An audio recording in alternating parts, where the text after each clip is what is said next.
para por aí, viu, a história da treta no Congresso Nacional. Teve mais um episódio de bastante falta de respeito entre os coleguinhas. Dessa vez foi durante a CPI do MST. O presidente da comissão, o tenente-coronel Zucco, perguntou se a deputada Sâmia Bonfim queria um hambúrguer ou um remédio para se acalmar. Meu Deus. A gente tem esse vídeo, Mary, para podermos... Não temos. Então daqui a pouquinho a gente exibe justamente a fala dele, que repercutiu muito, né, maninho? De maneira negativa. E assim, o que tem a ver uma deputada comer um hambúrguer ou não? Me fala. É muito triste isso, porque é esse tipo de discussão que afasta o Brasil de debater aquilo que de fato precisa. E também, muitas vezes, esconde, e aí eu vou aproveitar para emendar uma pergunta para o Pedro, esconde esquemas. Esse tipo de polarização acaba muitas vezes servindo de cortina de fumaça para esconder gente que usa a estrutura pública para se perpetuar no poder com todo tipo de desvio. Pedro foi candidato a governador da Paraíba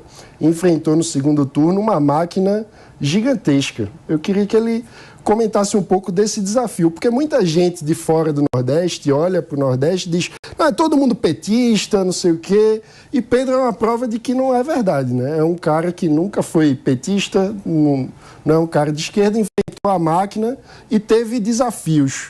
Como que foi isso? Olha, mano, quando decidimos pela candidatura, a gente vivia, Paulo, um cenário onde as pessoas que analisavam política diziam que a eleição na Paraíba ia ser por WO. Só havia um bloco em campo, que era a estrutura do governo do Estado, que, né, tomava conta da estrutura da Assembleia.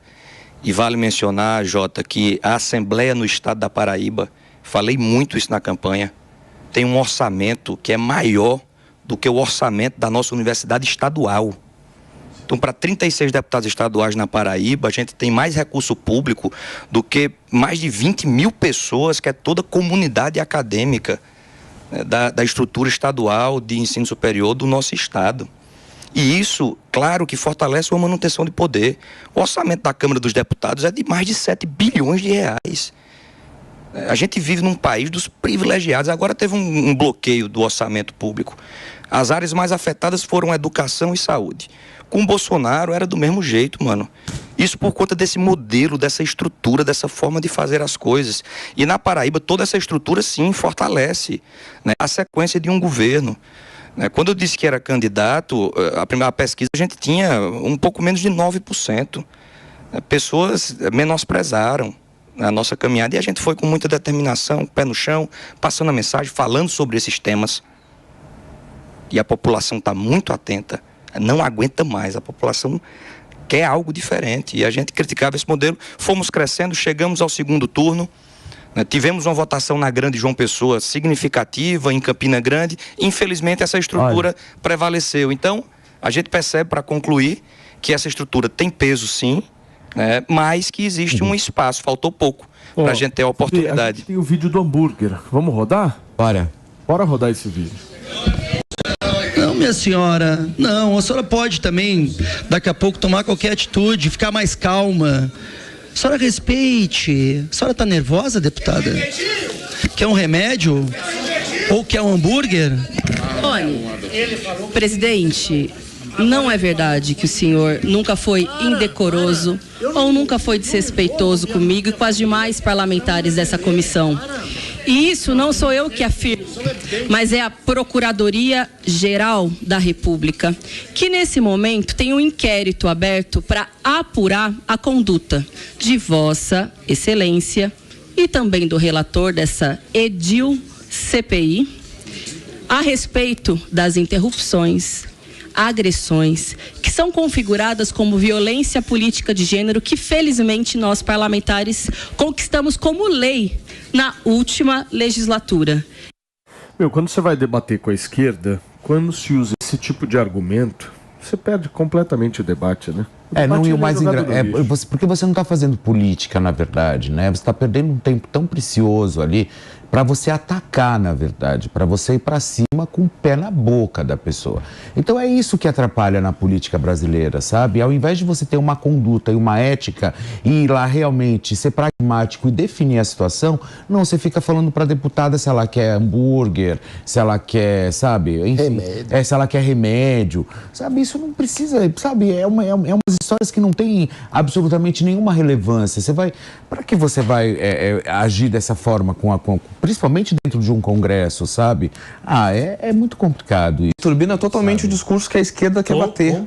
Completamente, né? Agora ela vai ficar 2 semanas falando de gordofobia, de que foi vítima de preconceito de violência de gênero.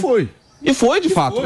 E você entrega, na verdade, tudo isso de mão beijada. De mão beijada. É porque é isso. Eu não quero nem falar de esquerda e direita. Sabe, a gente tem que parar com esse discurso de esquerda e de direita. A gente tem que focar no Brasil.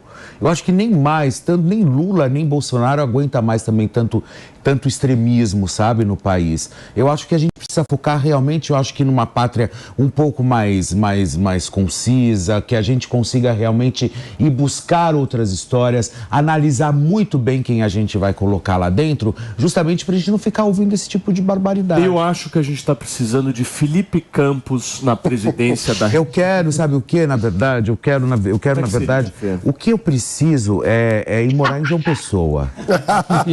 Entendo. É isso que eu quero na minha vida. Você penteou o seu cabelo pra cima. Não, porque eu arrumo. O que aconteceu? Porque como você não tem, eu faço um pouco de inveja. Isso é uma espetada, né? Mas fica tranquilo que tudo vai e volta, viu? Paulo, Mas não vamos entrar nesse detalhe agora, né? Antoninha, ele tá folgado hoje. Ele não tá, não. Ele é. Hoje ele tá um pouquinho mais porque é sexta. Paulo, deixa eu fazer uma pergunta pro Pedro. Fala, minha gata. Pedro, eu amo seu estado, eu tenho muitos amigos paraibanos, eu amo esse sotaque, e eu não te conhecia, porque também há muita gente, mas assim, eu já fiquei apaixonada pelo seu discurso logo no começo aí, e eu lamento muito, porque o Mano disse que você disputou aí, né, o governo da Paraíba e foi derrotado, porque você estava contra a máquina. O que a gente faz para mudar? Qual é o caminho, Pedro? Porque é desesperador. A gente está querendo ajudar, a gente está querendo abrir os olhos das pessoas, a gente está querendo... a gente só quer um país melhor, para a gente viver bem, para a gente ficar bem aqui, para criar nossos filhos, nossos netos, no meu caso, não sei se você já é pai. Mas assim, e as pessoas não entendem, o eleitor não entende... e ainda se troca por muito pouco, por R$100, por um muro, por um saco de cimento, por uma dentadura. Eu não sei o que fazer, Pedro. Você já parou para pensar qual é o caminho para a gente abrir os olhos dessas pessoas e fazer elas entenderem que elas valem muito mais do que R$100? Eu penso nisso, Antônia, constantemente, até para buscar energia e dar sequência ao fortalecimento dessa crença, né, para que a gente consiga chegar lá. Primeiro, obrigado pelo carinho com o nosso estado, né, Felipe, seja muito bem-vindo para morar na nossa Pedro, terra. não leva Felipe para Paraíba, essa história. Claro que leva. Todos são bem-vindos. A João Pessoa, a Paraíba, tem uma característica maravilhosa que é de ser muito hospitaleira, muito acolhedora. Mas eu cheguei, Antônia, na Câmara dos Deputados em um primeiro mandato, em 2015. Tava efervescente aquele espírito de país, de pessoas irem às ruas, de protestarem. E eu cheguei lá acreditando que ia ser uma legislatura, histórica. Né? Apresentei projetos, né, para acabar com o carro oficial, fiz corte de gabinete, aquela coisa toda de mostrar que é preciso fazer, né, ter um novo olhar. E, infelizmente, essa agenda... A PEC dos penduricalhos. Apresentamos a PEC dos penduricalhos, que acaba, Jota, de uma lapada só. Auxílio moradia, auxílio creche, auxílio mudança, auxílio livro, auxílio saúde, de deputado, de senador, de ministro, de desembargador, de procurador, de todos. Não é possível que um país que, de novo... A nossa criança não está tendo a oportunidade de ler e escrever. E a gente está pagando privilégio, regalia, penduricalho para a autoridade. Um juiz do Mato Grosso recebeu 500 mil em um mês e ninguém fala isso. Aí parece que é um tema proibido falar de 60 dias de férias da magistratura. Não, tenho muito respeito à magistratura.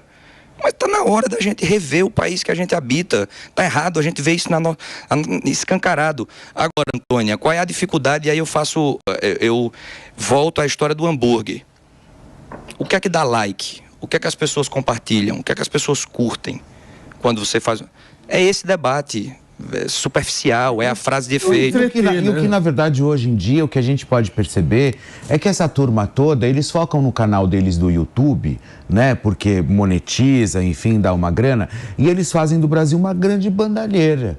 Por quê? Porque eles sabem que eles vão falar isso, que eles vão ter essa atitude, e esses recortes vão para os canais do YouTube e fica esse movimento realmente retroalimentando toda essa história para que seja monetizado e que as pessoas ganhem dinheiro. Isso, e como muda? É por isso, tinha que acabar com essa cultura, tinha que acabar com essa cultura, porque ninguém está fazendo absolutamente nada pelo Brasil. Não pense você assim, porque estamos brigando pela direita, porque estamos brigando pela esquerda. Não, as pessoas estão brigando por causa própria, cada um pelo seu canal no YouTube, para eles poderem ir lá e monetizarem, como eu disse aqui e vivo dizendo para vocês também, daquele infame, daquele pastor, que eu não vou falar o nome dele aqui, porque obviamente que eu não vou jogar o holofote em cima dele. Quando ele fala que o Lula morreu e tem 4 clones. Isso ele fala praticamente todos os dias. Então, ou seja, você tem noção quanto que esse cara monetiza? Sim. Ele tem mais de 3 milhões de inscritos. A gente vai fazer a justiça, sim. Por favor, só para concluir, Jota, eu me conectei muito com a pergunta de Antônia e o principal é como muda, né? Eu só acredito em um caminho, Antônia, educação. Por isso que eu mergulhei nessa área, na campanha disse, quero fazer o governo da educação. Educação infantil. Assisti Pedro, recentemente. Eu vou para Paraíba te ajudar, Pedro. Eu vou para Paraíba trabalhar para você. Você é eleitoral, não vou lhe cobrar. Obrigado. Trabalhar na TV Cabo Branco. Não, Antônia. Ainda faz poesia, viu? Ô, Pedro, arruma emprego para mim, pra Antônia na TV Cabo Branco, que a gente vai para lá trabalhar. Olha só, deixa eu trazer uma notícia aqui importante. Antônia, olha só,